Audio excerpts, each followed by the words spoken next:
In this video, we are going to see how we can block the specific words on YouTube. So if you want to block certain comments based on the keywords, if users are typing a specific word, their comments should be blocked automatically. And let's see how we can do this. So what you can do is just go to the left hand side and click on the settings. And from here, we choose the community moderation. And from here, comments on the new video and post. You can hold the potentially inappropriate comments. You can hold a broader range of potentially inappropriate comments and hold all comments.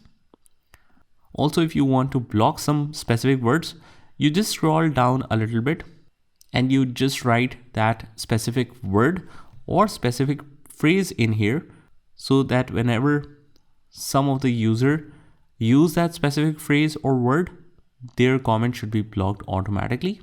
And also, you can hold the comments that contains the hashtags or URLs for review.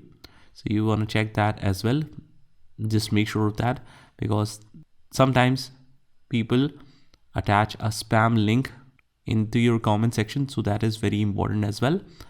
After that, you just hit save, and that is pretty much all you have to do.